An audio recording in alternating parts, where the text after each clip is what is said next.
and put it on the DEI website. So we'll go ahead and officially get started. Di, you're good with the recording? Yep. Okay. So hello, I'm Sarah Farrow-Crowley, Director of Alumni Relations. Thank you to everybody for joining us this evening. I'm honored to introduce tonight's virtual conversation for the Alumni Conference on Diversity, Equity, and Inclusion. Nearly 2 years ago now, we partnered with alumni volunteers to develop opportunities to best foster open dialogue together. We put out a call to alumni, faculty, and staff, and as a result, have a passionate and committed group of individuals, many of you are here with us now, on our planning committee who have worked together to present our previous panels and tonight's virtual conversation. It's my pleasure to introduce them to you. I'm going to go ahead and read this list so I don't miss anyone. Carl Archett Jr., class of 2016, Stephen Corus, class of 2008, Paula Davis, class of 76, Stasia Emanuel, class of 93, Jessica Grujan, class of 2009, Dr. Valerie Hayes, who is our moderator this evening, Horace Knight Jr., class of 2003, Aisha Lee, class of 2014, Ed Marshall, class of 92, Irvin Moreno Rodriguez, class of 2015, Dan Nugent, Chief Development Officer at Stockton University, Dr. Ashley Roberts, and Dr. Beverly Vaughn. Those are all of the committee members who've worked over the last 2 years to put this entire series together. So special thank you to them. They have worked hard to develop all of these conversations. They've helped us recruit panelists. Many times they have actually served as panelists themselves. So we're grateful for their hard work and dedication. Tonight's conversation is about Lynn Nottage's play Sweat, which is winner of the Pulitzer Prize. It is Stockton's fall common reading. Lynn Nottage is also the keynote speaker for our upcoming Pappas Visiting Scholar Series, which is at the Performing Arts Center on October 16th, or October 26th, I'm sorry, here on campus. A few housekeeping notes before we get started. Tonight's conversation will be moderated by Stockton's our Chief Officer for Diversity and Inclusion, Dr. Valerie Hayes. I'd like to remind everyone that you are on mute. This is just to ensure we don't have distracting background noise. We have 3 conversations prepared by the planning committee that we'll begin the conversation with. After that, if you have a question, please just jump in. You can click the button to raise your hand. You can unmute yourself, but we'll definitely make sure that everyone can ask as many questions as they like and participate. For those of you who prefer to use the chat, you can also post your question there, and I'd be happy to ask it on your behalf. It's now my pleasure to introduce tonight's moderator, Dr. Valerie Hayes, our Chief Officer for Diversity and Inclusion. Thank you. Good evening, everyone, and thank you, Sarah. So as Sarah mentioned, my name is Dr. Valerie Hayes, and I'm very pleased to serve as moderator for tonight's virtual conversation. However, before we begin tonight's discussion, Sarah will share a video interview with author Lynn Nottage. That's what really, for me, began with a friend of mine who was a single mom of 2 who wrote me an email explaining her situation. She found herself after working most of her life and being solidly middle class without a job, and for 6 months without any real resources, and it really broke my heart because she's someone who I was very close to and I engaged with on a regular basis, but I really had no idea that she was in such incredible dire straits. So I really set about to figure out how poverty and economic stagnation was really shifting the American narrative. And this was in 2011. And I began doing research with my assistant at the time, and we came across a city called Reading, Pennsylvania. The very first time that I went to Reading, Pennsylvania was in, I believe, December of 2011. And in that moment, at least in Reading and many places like that, a lot of factories were shutting down, and steel workers and textile workers were finding themselves locked out, which is very different than previous generations where, if you had labor issues, you were able to strike and sit down at the bargaining table and use collective bargaining to really affect change. But what was happening in Reading and a lot of places is that factories were preempting strikes and locking workers out. And so that's very much the environment that I entered Reading in. We first reached out to the mayor's office.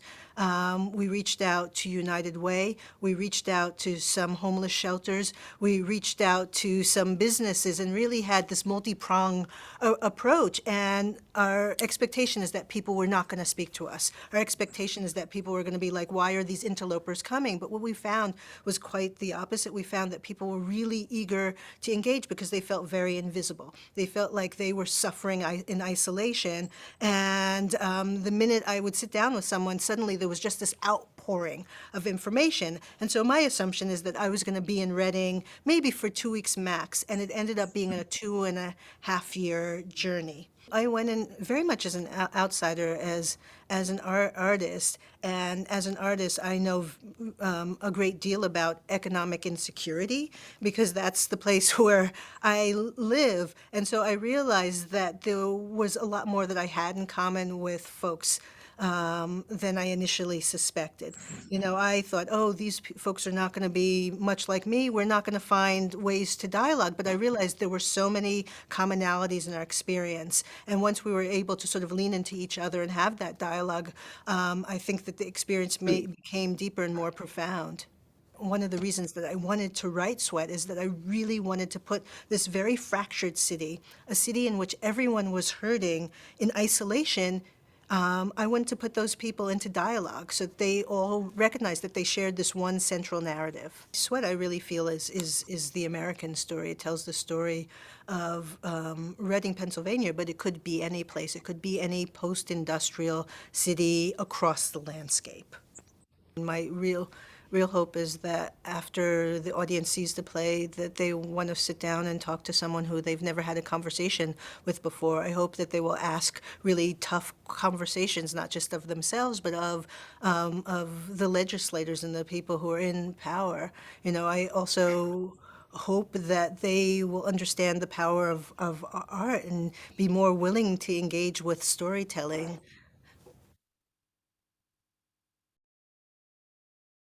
Hey, thank you.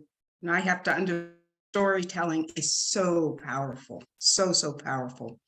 So after accepting Sarah's invitation to moderate tonight's discussion, I realized that I have never moderated a book discussion, and especially a book that is a script, right? So nonetheless, I read the script and became familiar with the characters. I began to visualize individuals who live and work in the manufacturing community of Erie, Pennsylvania, where I eventually lived for a short period of time. And that was almost 7 years, a little over 7 years. Erie was a huge manufacturing community that was likely devastated by the unintended consequences, perhaps, of the North American Free Trade Agreement. By the time I arrived in Erie, PA, there were many vacant factories, and the city was going through a kind of renaissance. The North American Free Trade Agreement, also known as NAFTA, was an international agreement signed by the governments of Canada, Mexico, and the United States, creating a trilateral trade bloc in North America. When NAFTA was signed, I was working and living in a community dominated by higher education institutions with very few, if any, large factories. So I was quite oblivious to what was happening until I found myself in Erie, PA, and could see it for myself. So while NAFTA was signed to lower cost, increase productivity, improve the United States overall the US's overall competitiveness, some critics argue that NAFTA is to blame for job losses and wage stagnation in the United States because competition from Mexican companies forced many US firms to relocate to Mexico. So I know during my last year or so of working at a university in Erie, PA, in that area, there was discussion about another manufacturing company getting ready to move its entire operation from Erie, PA to Mexico. Probably in many ways, Erie, PA was a Reading, Pennsylvania, the city in which most of the characters in Sweat lived and worked for generations. So let's get a little more familiar with Reading, Pennsylvania, to place us in the geographical context of the characters this evening. So I don't know whether you know or not, in my research, I went on the Reading, Pennsylvania site, and Reading will be celebrating its 275th anniversary next year, right? So the following information I'm about to tell you actually came from Britannica. So I want to cite my sources. So Reading was established as an industrial powerhouse in the mid-19th century. It was home to the Reading Railroad, once the largest corporation in the world, and remains home to Carpenter Technology Corporation, which is a Fortune 500 company. During the American Revolution, Reading served as a supply depot and manufacturer of cannon. Industrial growth began in the late 18th century with the development of the iron and steel industries in Berks County. After the production of Upper Great Lakes ore overshadowed the Pennsylvania ore, Reading shifted to fabrication of iron and steel. So that's where our characters, some of our characters are living, right? And working in iron and steel. The opening of the Schuylkill Canal to Philadelphia and the Union Canal to Lebanon and Middletown on the Susquehanna River, and the completion of the Philadelphia and Reading Railroad greatly stimulated industrial growth. In the 90s, safety bicycle manufacturing mushroomed. Development of the textile and hosiery industry was started about 1900 by two German technicians who installed the first braiding and knitting machine in the country. In 1974, Reading became the site of the world's first multi-tenant manufacturer's outlet, which was opened by the women's lingerie manufacturer Vanity Fair. And outlet stores and malls continue to play a prominent role in the local economy. So in the early 21st century, local industries included electronic components, batteries, specialty steels, energy storage technology, and medical devices. So I thought it was important to set that kind of background because Reading had been a manufacturing and industrial location and site for a couple of centuries or so, right? So as we know, there's a lot going on with each of these characters, and the bar was the primary space in which we experience the lives of these characters. So I want to remind you that you can click the button to raise your hand if you and come off mute if you want to ask your question or make a comment verbally, but you can also put your question in the chat and Sarah will read it. So let's discuss the characters in Sweat now. So I believe we all want a piece of the American dream. So we can not only survive, but thrive and navigate our lives as we prepare the next generation to do better than we did. So as you became familiar with the characters, please share with everyone the character or characters with whom you most empathized and why. We're a small group here, but we added one or two. So hopefully we'll have some really great discussion. Anyone can start, and I hope you read the book or saw the play. So Sarah has put the question in the chat because it is a long one. I want you to be able to read it, think about it, ponder it. So the characters, who do you empathize with the most or not? You can use that question in reverse, and why? Ed, Yeah, I'll be glad to start. thank you. I think Stan, the bartender, and probably because I can understand that there's always going to be that individual. He's kind of that what I would refer to oftentimes, like you always have this matriarch or grandmother or someone that is always trying to listen to both sides, let folks know when they're doing right, when they're doing wrong, but just going to kind of love on you unconditionally, but at the same time trying to keep that peace. And sometimes that ultimately can come at your own demise, but if that's just naturally a part of who you are, it's very difficult to turn that off while at the same time sitting there. And when we talk about empathy, he's not engaging from the outside. He's in it. He's in it as that bartender every day, having to deal with those emotions and be there in that space with his friends, but at the same time, having to always keep a pulse on that idea of when it might be time to pull back, and can he do it in time before it takes such a toll on him that he ends up being the one that ultimately becomes damaged. And that's the trick with empathy, right? Is that you when you get in that space like that, you run that risk of ultimately entering into that same space, whether it's anger or depression or whatever. Like you end up in that space and sometimes suffer the consequences of being in it. Oh.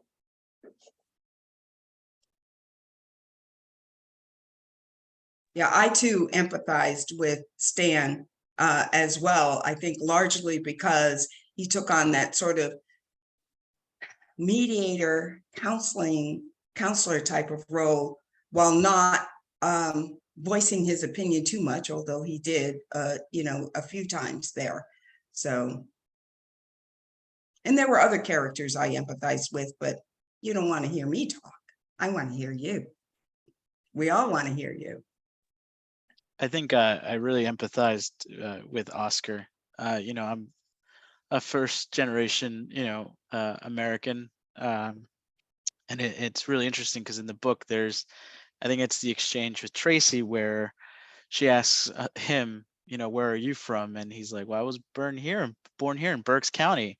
And she's like, no, really, but where are you from? Yeah. And I still have these exchanges today. So that really hit home. Like, where are you really from? What do you want me to say?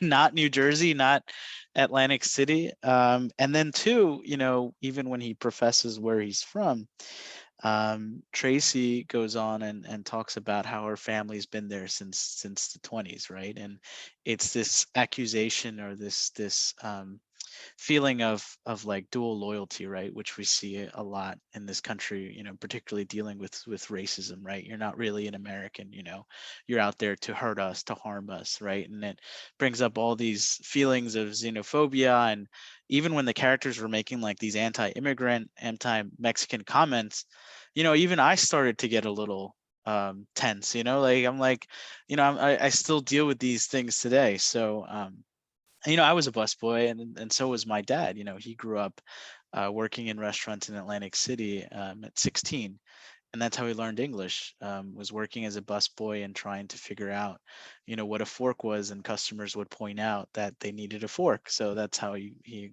acquired those language skills. So yeah, definitely. And then with Stan too. I mean, what a character and what a terrible ending. But he's the only one that really saw Oscar and really saw his worth, right? And I think we've all had experiences where, I know I've talked, with Ed, a couple of times on different panels. Like we've all had people that have helped us along the way. So I really felt, Stan in my heart, because we've all had a Stan, recognize our true greatness and help us achieve our goals. So yeah, it was a very interesting script play, and I'm glad it was picked for Stockton students.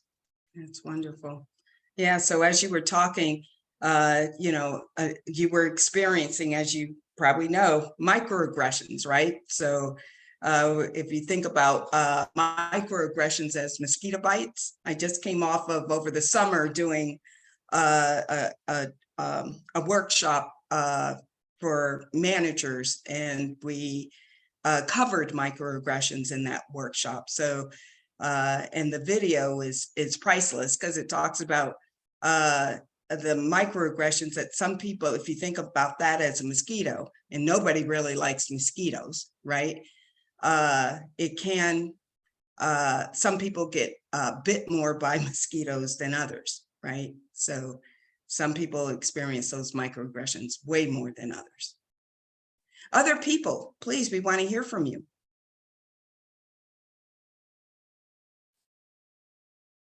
So we heard about Stan, we heard about Oscar. I could share a little bit about Chris. Okay. He reminded, I grew up in Barnegat Light, which is a commercial fishing town. And he reminded me of so many of the people I grew up with who were conflicted over entering the workforce immediately, and making what is to young people, you know, at that time, more money than they ever thought that they would have, but that for lots of people eventually kind of caps out, you know, at a relatively young age, instead of making that hard choice to further your education and do something different and have things, you know, be harder for a little bit longer. So I saw in him what I saw in lots of people growing up in that little town. Right. Yeah, he was kind of debating whether to even tell his best friend Jason that he was going to school, right? Because the whole you know, mantra there is you graduate from high school and you go work in the factory and you make a living there, you know, a middle class income living at one point until the factory closed, right? And then you retired and your children worked there. I mean, it was stability. And then that stability, you know, like an earthquake, the ground, where are you going to go? There's nothing to hold on to anymore. So at least Chris was thinking about college. And I looked up that college, by the way, that's a real college. Oh, yeah, it's a real college. Albright Real College. college. I even looked up Olstead. I think that was fictional. So I was curious once I got into the book. How about other people? There are all of the characters at some point you can empathize with or either know of other individuals, right? So it doesn't necessarily have to be you. And I then like to bring too, all the characters out in our conversation. with Chris too, just the fact that you know, among his peers when he was being made fun of for going to college or even applying, Yeah. right? Right. I know I've felt that, you know, among my like sort of group, you know, oh, why are you taking, you know, honors classes or, you know, AP classes? Why? Like, you know, well, I want to do better. So, you know, that brought up a lot of, you know, core memories. You know, I'd like to also say, I think Chris is, you know, as someone who has spent his entire professional career working in higher ed and, you know, supporting opportunity programs, things like that. Chris really epitomized, I think, the struggle that I feel those of us that are working with that top population in higher ed that we deal with on a regular basis, right? Because, you know, I oftentimes think about this idea that, you know, in order for you to really chase your dreams, do the things that you need to do, that there's a certain sort of freedom, right, that you have to have, right? There's a certain types of bondage that you are in that isn't always physical, right? Sometimes it's family, sometimes it's community, you know, again, as Sarah said, do I leave this place where I can make this great money coming right out of high school and do what everybody traditionally thinks I should be doing? Or do I go chase this other dream? And even as Stan was having some of those conversations, right?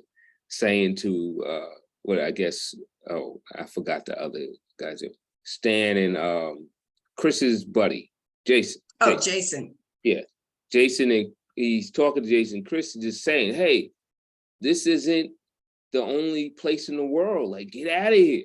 Go to Canada, go on the fishing boats, doing whatever, but you realize how much of a grip that family, the community has on those individuals. And that, you know, I think we run into that a lot with students, that they cannot do what they need to do, not because of the financial barriers, maybe not because they can't get into college, but simply because they have these cultural or familial bondage, right, that they can't get away from or escape. And that's really what's ultimately holding them back. Yeah, raised some really good points. What about Tracy? Cynthia and her, I guess, estranged husband, Brucey. I think those are, and of course, Jessie, who was had her own despair. And she didn't really instigate much. She came in and drank and wished she had followed her dreams, but, you know, kind of got stuck. Graduated from high school, worked in the factory, and, you know, what about those characters? Whether you empathize with them or not, we probably know people or heard of people from other people about these characters, right?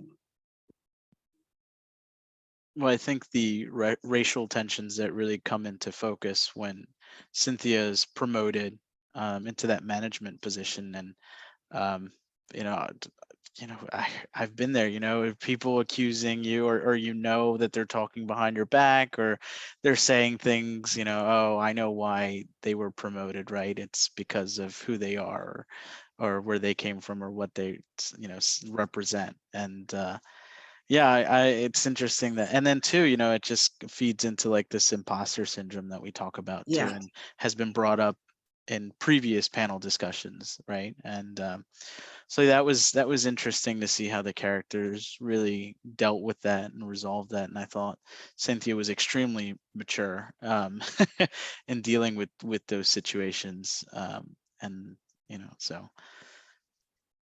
Yeah, at a sacrifice. They all sacrificed something. They all did, with the exception of maybe the parole officer who was trying to help Chris and Jason kind of get over their shame. He's probably more of an outsider than all of the others. Yeah. Yeah, you know, I think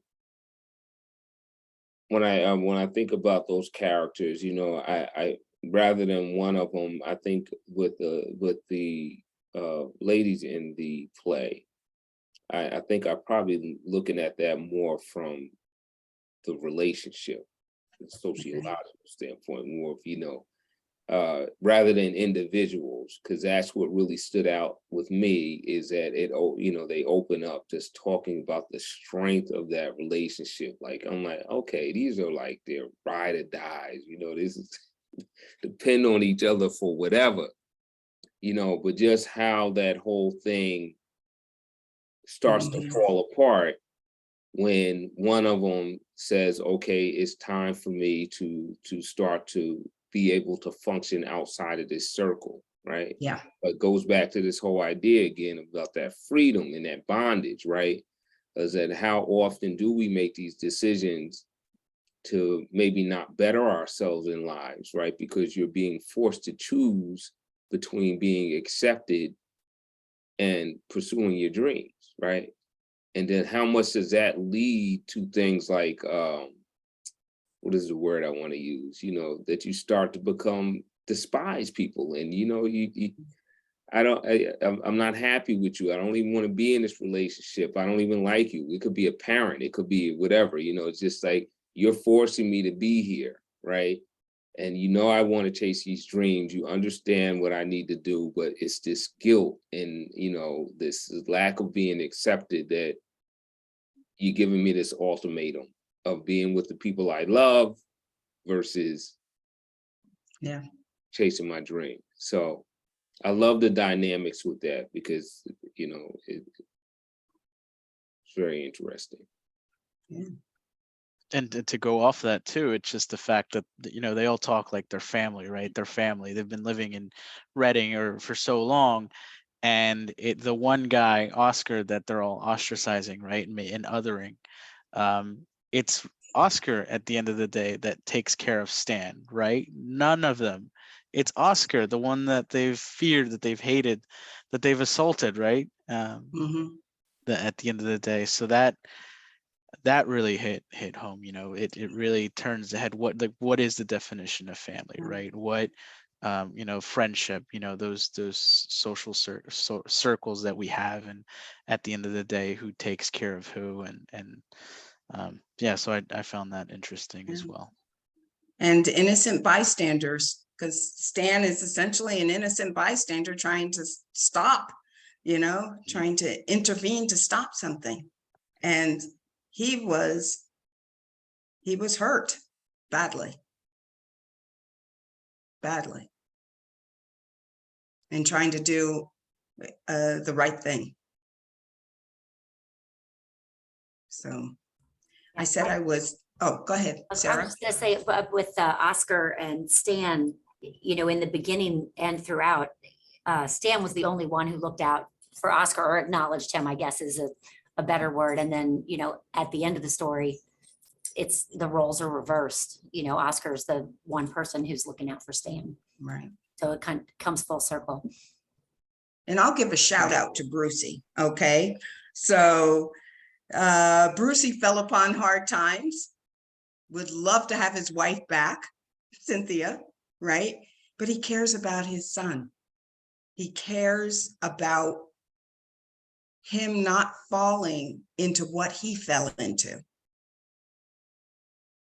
Brucey could see the signs. He could see the signs coming with the employer. He did not want his son to go that way. So he was weakened by that struggle, and the drugs weakened him more. So drugs and alcohol, and we know a lot, and we probably know people who have fallen into drugs and alcohol to escape,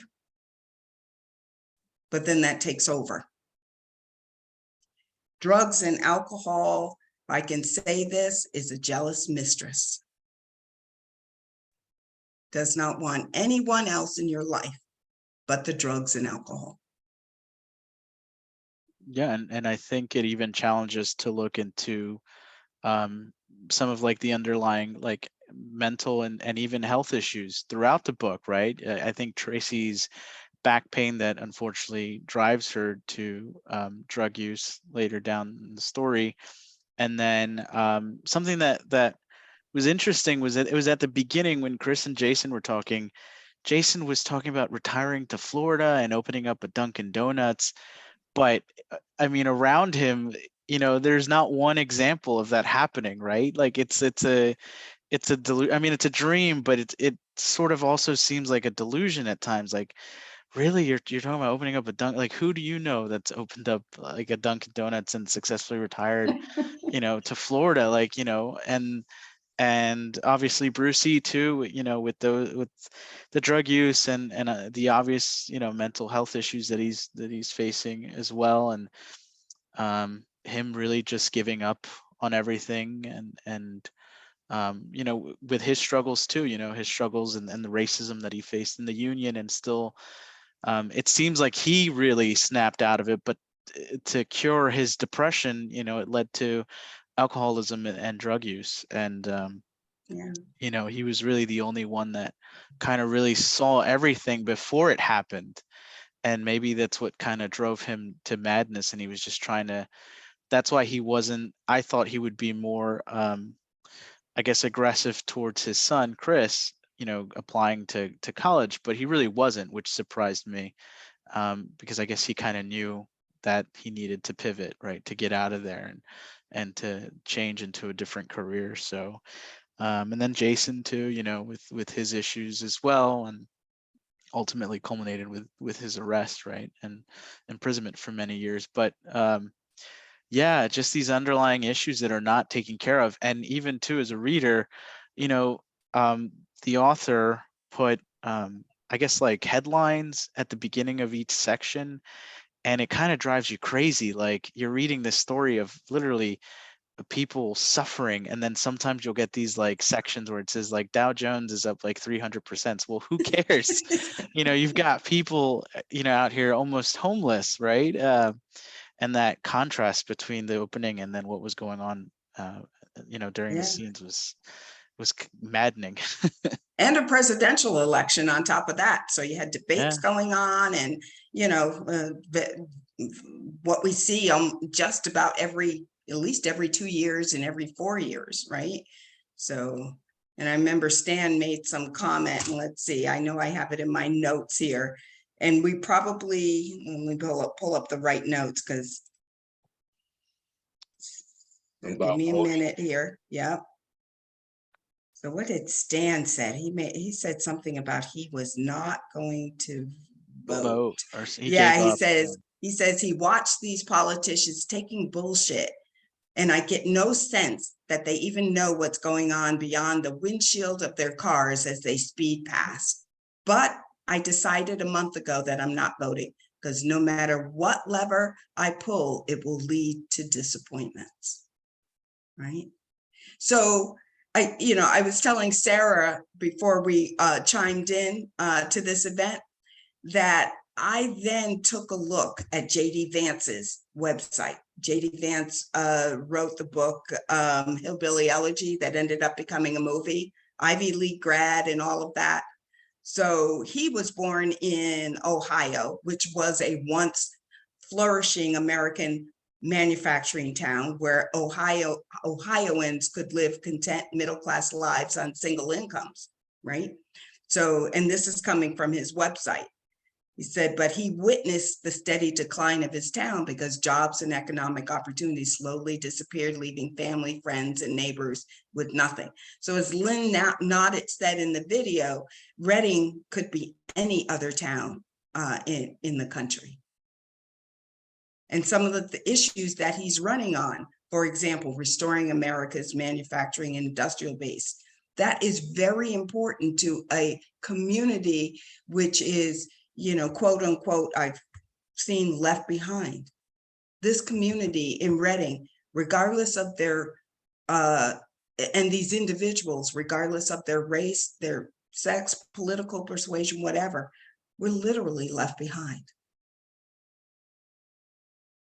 And what I found really interesting with that, it wasn't until that comment about the lever and voting is that, I kind of started to look at those little pieces that were at the beginning, that talked about everything from stock market or what's going on in elections, that it's like, okay, on the bigger level, there's all of this complicated stuff that we're talking about, elections, Dow Jones, da da da. But no matter, from year to year, month to month, it doesn't matter. It doesn't really change the lives, the daily lives of these folks. Like, this story is still going on. This stuff changes drastically every day. Elections, all of this every 4 years, drastically changing at this higher level. But the reality is that there's this, pace that still goes on with daily life that, has these long living consequences. Dow Jones, what did he say, was basically crashing at one point. Then at the point they're talking that it's like a record high. Yeah. This is in the course of a few months, right? It did. Yeah, so right. People are shutting down the plant and their entire lives have changed forever. Yeah. Yeah, and So, it wasn't, and the fact too, I mean, even like, we work in Atlantic County. I live in Atlantic County, and it was the casinos, right, during the recession where everybody, was fired, and Atlantic County was the number one foreclosure and ranked number one in foreclosures for such a long time. Now I think it's like the 20th, right? But still, it's up there. We're still dealing with the yeah, consequences from that recession, right? And I didn't see it any different. It was just folks who were fired that were banking on working until retirement and living off that retirement. And that's where I empathize with the characters in the book, because yeah, a lot of my family and friends lost everything, during that time. yeah. So it's not just manufacturing. It could be any industry could, suffer.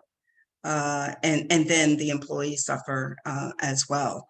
And there's only so much a union can do, right?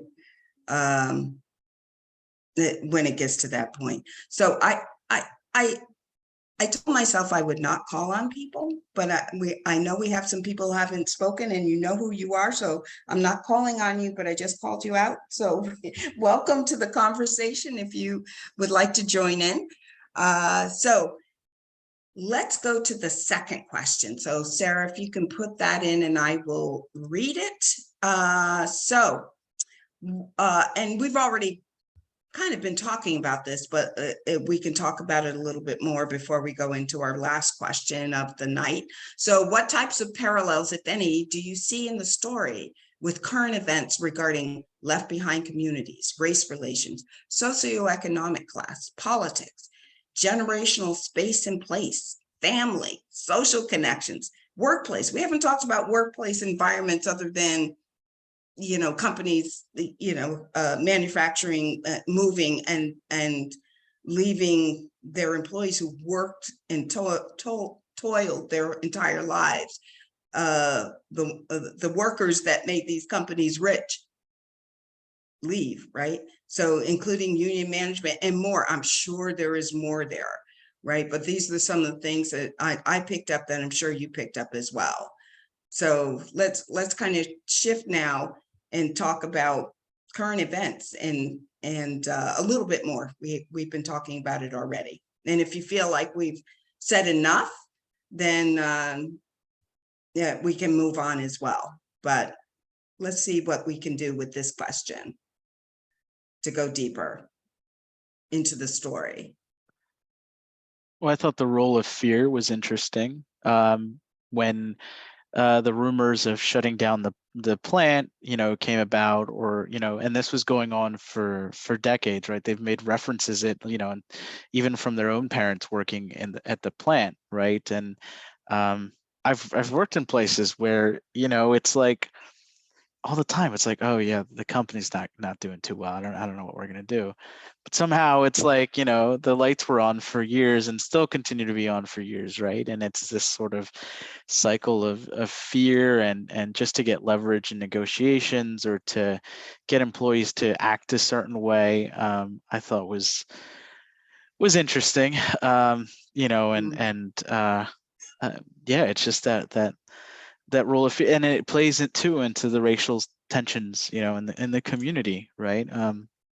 Fear of losing what you have, and more importantly, losing what you think you may have in the future, which isn't even tangible, right? They're all thinking that they can have this great retirement and open up a Dunkin' Donuts and or live comfortably for the rest of their lives, have the money to go to the bar, right, and drink with Stan. It was just interesting, and we still see it today. That the xenophobia, the anti-immigrant sort of sentiments that have flared up, over the past 10 years, particularly, and the actual sort of racist incidents that have occurred in the country, right? Particularly, the role of not just xenophobia, but anti-Semitism, right? The hatred against Jews, who are also seen as outsiders and are accused of this dual loyalty or not having loyalty to the country, which is just ridiculous. Yeah. They had remember reading this piece, and this is more based on the race part.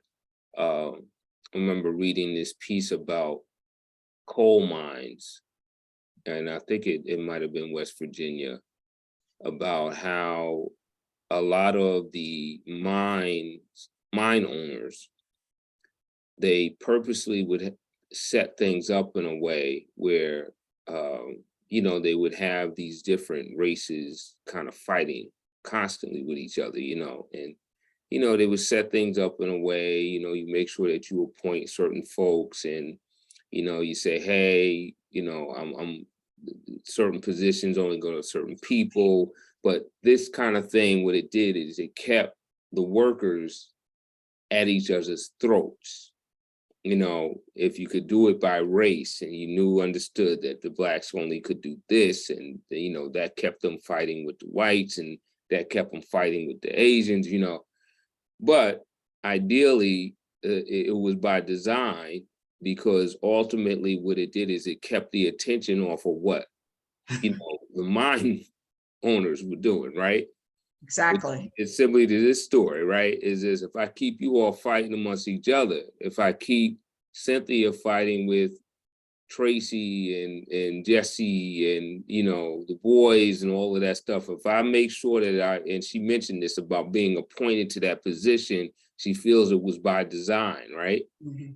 So if I do this and I can keep all that attention there and keep them busy, then that's how I can get in here and get these machines out the factory overnight, right? Because they're back over here fighting at the bar. I can't wait to get to the bar because they know that, all right, this is time to go over here and confront her because she didn't speak to nobody on the floor tonight. Yeah. There's a really interesting dynamic with that of distracting you from using a smoke screen, distracting from what the real issue truly is. Yeah. And I'm sure Cynthia felt like she was not valued for her hard work and what she tried to be as a manager, when others had other designs as to why she was promoted over everyone else. So she's got, people above her not being truthful, right? And she's trying to be, a good manager and establish, I think, a kind of workplace that did not exist, and she could not do it alone, right? Where managers were caring about the employees. Because if you remember, that she talked about some of these white coats, I think, the managers who would come in and not really give the employees a time of day, right? And she came up from the floor and was going to be a little bit different because she knew about what was going on in the floor, whereas these other managers didn't. So I saw her, and you can't help answer these questions without going back to the characters, right? So I saw her as trying to establish a different workplace dynamic around everything else that was going, and she could not do it alone. And she got pushed back from the top, pushed back from the bottom, and I don't know how she survived. I don't. It was interesting to me that Tracy, instead of trusting her and celebrating her promotion, just to be pretty basic about it, but instead she immediately distrusted her and put her lifelong friend in the category, of all those managers that she hadn't trusted her entire life, instead of giving her the benefit of the doubt that she would be different. Yeah. Mhm. All right, I will not go too heavy onto this, Val. So I think you can relate though. It depends on what you're going to say. Go ahead. Right. I think I have to honestly say that this is one of those things that you kind of find yourself, if you're heavily involved on a daily basis in diversity work or in DEI work, right? Is that you ask yourself this question all the time, like, why is this office really here?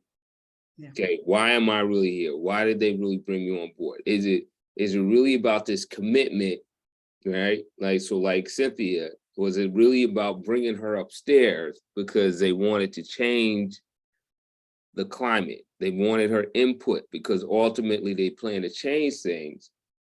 Or is your role more of that individual to say, you know, when the natives get restless, right? Do I just need somebody that I can send down there, get in the midst of that and take these whippings for us, right? Instead of me having to go down there. And then ultimately, when it comes to things like the bad news and delivering the bad news, you know, when she talks about having to be the one to go put that poster, right? To she had to be the one to go down and put that on the door, right? And that's when she had to start to question, like, okay, is this really what I was hired for? Mhm. All right. And I'm not saying this one way or another. It's just that you sometimes constantly end up in that space, right? That you're wondering when you find yourself in those crazy positions like that. And you look around and you're like, oh God, I'm by myself. How come the rest of management's not down here with me, right? I gotta be the one to step up and do this, you know. But Yeah. I could feel that and understand how she felt when she had to be in those positions. And lock out her own son. Yeah, right. On top of that, There, right? yeah, So there yeah. goes the family dynamics. And Yeah. family is usually the group of people you can count on when the rest of the world is against you. Yeah, yeah. And they say at all costs, you know, you went and did this, and now it's just like they don't care what it destroys, right? It's like all of a sudden now you have this allegiance to this Yeah. system that, you know, has to force you in a sense to kind of really put all of these other things aside that you hold true and dear to yourself, you know, that you have to choose. Why can't I be both, right? Because I thought that that's why I was brought in here, right? Is because I had that relationship and I could provide some things to help us make adjustments to make everybody comfortable. Yeah. Yeah. And if I can say this, employers sometimes, and where we work is no different. They don't consider the whole person. Some employers are doing much better with that. And I would tell you, higher education, for the most part, you know, perhaps I'm partial because I've been in higher ed for, I don't know, almost 30 years, right? So I haven't, well, now wait a minute. I just made myself a liar. So I remember working in a manufacturing environment when I was a college student, right? It was called Faria Industries in Norwich, Connecticut. I would test diodes, capacitors, and Zehners, I think they call them. And it was so rote, I didn't have to think. I could let my hands do the testing. My eyes were always watching to see whether there was an error. But most time there wasn't, but I would catch it. And my mind would drift off to wherever it drifted off, to college, to a boyfriend, to, whatever. I was so fast with that. Management couldn't figure out, how is this woman doing that much when the others, are kind of pacing themselves. Now they're pacing themselves for other reasons. So now I had set the bar. So I remember the president and a manager standing behind me because they wanted to see how is this happening?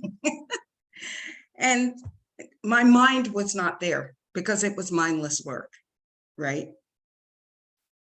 And then the other workers were a bit upset with me because now they had to pick up the pace. Yeah.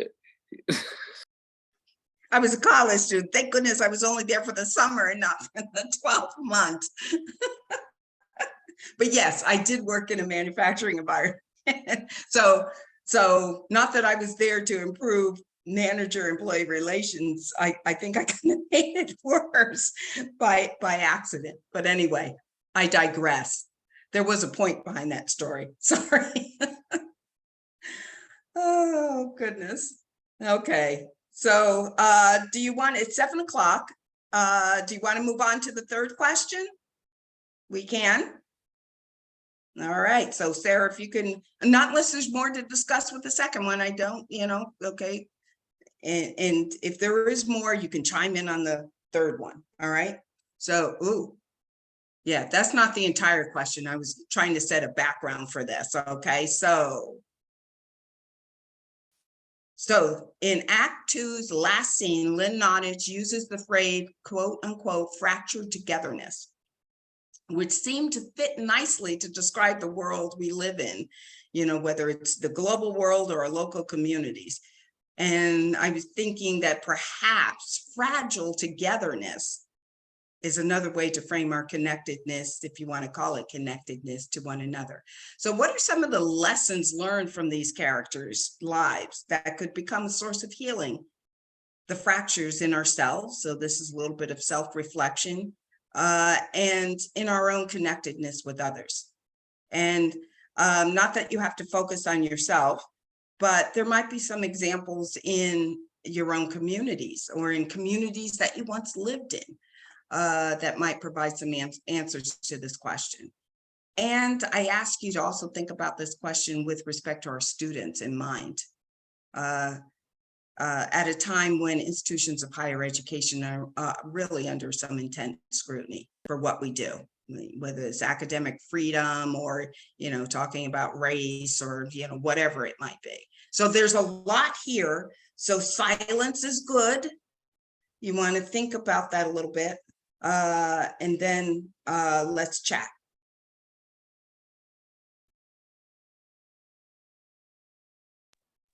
Well, I think that last, this really applies heavily in my mind to the last couple of pages, that just that whole idea of after all that they had went through doing time, et cetera, that when it really boiled down to it, to kind of really engage in that healing process, Oscar, Chris, Jason, Stan, like they all had to come together in that space. And you could see that they were struggling with the things about like apologies. And then on the other hand, the ones like saying, hey, don't worry about it, just take the drink. But, you're realizing that I can't sit in this space, right? And that we need to come together, and all of us have to be able to have that opportunity to start to heal, that it was a mistake that was made. If we just had an opportunity maybe to communicate more and do other things, I don't know if we ever would have ended up in that space. Just that one moment of anger and bad judgment just took us down this road of like 8-9 years of just straight misery. And Stan represents, right? He represents, a summary of all that happened, by looking at him and watching his condition, is saying, this is what happened because of our inability to connect with one another. And that's the space we're going to stay in if we can't start to really be able to heal. And they're struggling with it. You can see it. They want to say sorry. They want to give hugs. And lastly, I think with the reflection on Jason and Chris, right? Even those two, earlier in the book when they were talking about 2008 and they ran into each other on the street, and I guess Chris saw Jason and he ran up and he was ready to punch him in the face and he was just so angry, but they hugged, right? Like that was just crazy, right? Because it's just like, okay, this is just, I need to heal. I've been carrying this, but I know that I need to heal. We need to come together in this circle and start to move to the next step. Yeah. I kind of almost wish there was an act 3, Okay. you know, to see where Jason and Chris end up by the time we get to scene 8, without going back and forth, you know, to 2008, 2000, whatever, but just carrying it for a few years, right? And I would have liked to have seen what happens to the other characters, you know, after all of this. Are they able to heal? It didn't look like they could. They had a lot of anger. You know, and I'm thinking of Cynthia, who still is trying to wrap her head around, you know, what happened to her son. And Tracy, I'm not sure. I think she's kind of in her own world. I think she got hooked on painkillers or something like that. Again, a way to escape what happened without confronting. I guess what I loved about it was, you know, because they didn't finish it off, right? Say, okay, this is how it wrapped up, you know, and I'm just saying for me, and I even think about this as a man, you know, like that whole thing with the emotion and, you know, do you let it out? Do you not let it out? That leaving it at that space kind of made you have to really sit and think about the idea and still be in touch with that emotion of like, okay, I know I'm ready to let this go. I want to let it go. I want to say I'm sorry. I want to be able to move on with my life, right? And it's just that it's there. I have a choice, and it makes the picture nice and clear. It's like, okay, you could do it, and other people struggle with it. But a lot of times, if you were to read a play like that, they will finish it off, right? Mm-hmm. And they say they do finish and they do hug, or they break out in a fight, like they finish it for you, right? And so I think it moves you away from that emotion of being in that space of saying, you know what, you kind of have this power right now of understanding that when you're in this space, it's actually providing you an opportunity to make a choice, because everybody's in that space. You could all either hug right now or you could fight, because we're all ready to let it go. But we finish it, right? And say the thing to do in this moment is fight, because you don't have any instigators, right? Think about it. When those 4 came together, there were no instigators, no one saying to let it go, doing anything. It was just these guys in their raw emotion, all wanting to say, it's time to put this aside. And I just have that ability to make that decision. And if I say yes, everybody's going to be on board with it, you know? Mm-hmm. And I just think that was powerful, you know? I like happy endings. Yeah, yeah. I like to have things no, complete. I And I know life doesn't always Yeah. have a happy No, ending. yeah. And when it gives you lemons, when you're dealt lemons, somehow you got to figure out a way to make lemonade. And if that means talking to having those difficult conversations that we tend to shy away from because it's so much easier to turn and run. But having those challenging conversations, and I'm sure in our lives, we have had to deal with, do we run from this, ignore it, or do we sit down and have challenging conversations to build those relationships? And I think of our students. That's why I had the question there about our students. Are we arming them enough where they can, you know, take on life's challenges, turn those lemons into lemonade, try to build, you know, mend bridges if the bridge was there, or build bridges, right? And there's a lot more bridge building and mending of bridges with these characters. So that's what I said. I would be interesting to see what Act 3 you know, Right. you know, even if it's a fairy tale and well, well, these characters aren't real anyway. There might be people in our lives that have experienced this, but these characters, you know, they're fictional. But I would have liked to have seen more. Yeah. And more around amending and those lessons, right? For people who are reading this book. Yeah. That there are sometimes happy endings to this. I thought it was somewhat hopeful. I mean, you know, Yeah. sitting down and having the conversations is one part, but listening is the other. And I think Stan sort of represented that throughout the scenes, was he was really the only one listening. Everyone was talking, but no one was really listening to what someone had to say. Like if, you know, Tracy and Cynthia had actually listened to what they were saying to each other, right? And then they were having these difficult conversations in the end, right? Chris with his mother, and then Jason with Tracy, right? So I was a little hopeful at the end. You know, it was a struggle, but you know, it comes down to, you know, life isn't easy, you know, and for our students, they need to listen to each other. If we want to have these conversations, there's no point if, you know, we're just there sitting, you know, being forced by a professor to a lecture about, you know, race relations or racism in the country if, you know, the students are on their phones and not really listening. So, Yeah, you know, the true. struggle continues. Yes, it Yeah, does. you know, and I think in that, even on that point, that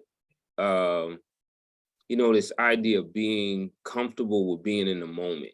You know, we used to do you know, when I was working with high schoolers and stuff, we used to do a lot of stuff about getting them comfortable with being in the moment. Because I think sometimes we get so anxious to move through those moments of being uncomfortable, right? Like where those at the end, that was probably a very uncomfortable space for the four of them to be in. And we get so focused on moving through the moment that, you know, one thing I feel like this book could be used for to teach the students is saying, look, we've got to get you to slow down sometimes and realize that don't be in such a rush to move through this moment when you have these types of feelings, right? Because when we move through it quickly because we're uncomfortable, we do almost anything to get out of that space where we're uncomfortable. So that could be punching somebody in the face.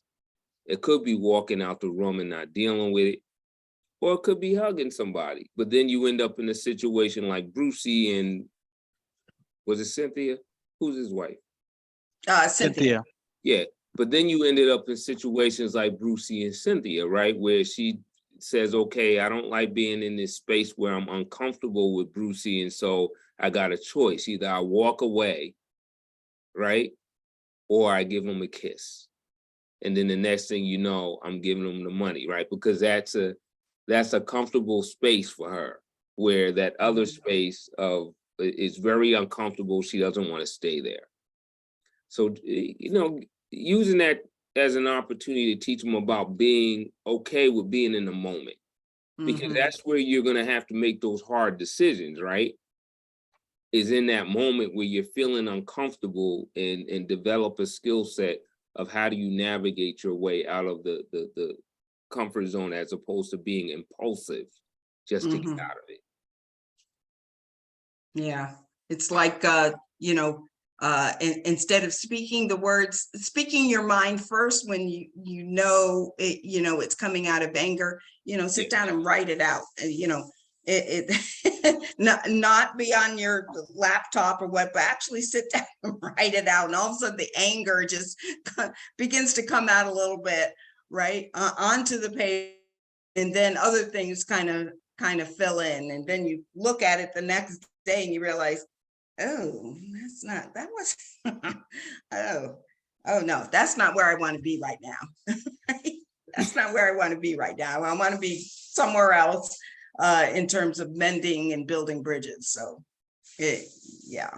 And one of those emails, I think about like the fact when sometimes those emails that I was laughing one day, it took me 3 hours to write an email. Right. right? He was Without being interrupted, Ed? Yeah. And It usually takes me that long being interrupted all day yeah. long. Even without being interrupted, I just, because I had to keep rewriting. Like, I knew if I didn't take time and deal with how I was really feeling, right, I had to keep rewriting it and then stop and rewrite it and rewrite it, because if I would have done it in that moment where I was feeling what I was feeling, I just needed to get it out and to be over with it. I would have felt good for the time, but it probably in the long run would have caused me months of anguish. Yeah, if I would have hit send. And perspective taking is sometimes maybe a good way, right? Yeah. When you're not in like when you're in the classroom, for example, and your professor assigns, here, take this position, even though it might be very different from your own position, but take this position and develop it and argue those points. And the same thing, with the other person, take this position and argue those points. And then maybe you get a glimmer of what the other person might be thinking and feeling. And when I say this, I think about the quote unquote left behind community. And Lynn Nottage brought that community out in her play, in her book, so that we could hear them. If we have never heard them before, we could hear them. And I think on that note, I'm going to turn it back over to Sarah. And I thank you for contributing to this conversation. I actually had fun. I don't usually do pleasure reading, and especially pleasure reading that it almost feels like work again.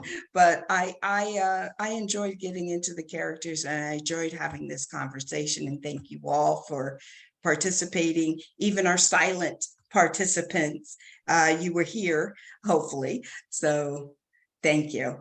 Sarah, take it away. Thank you, Valerie. And thank you to everyone who joined us this evening. Valerie, I agree with you. I enjoyed this a lot too. And actually, when I first opened the book, I struggled with the format because I haven't read a play before, at least not many of them. But once I got going, I really did enjoy it. For those of you who are able, I hope you'll join us for the Pappas Visiting Scholar Series.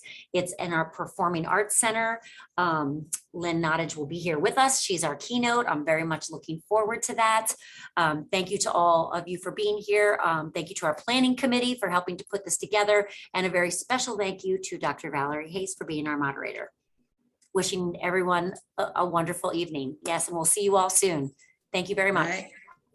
Thank you. Yep. Good night, everyone. Good night.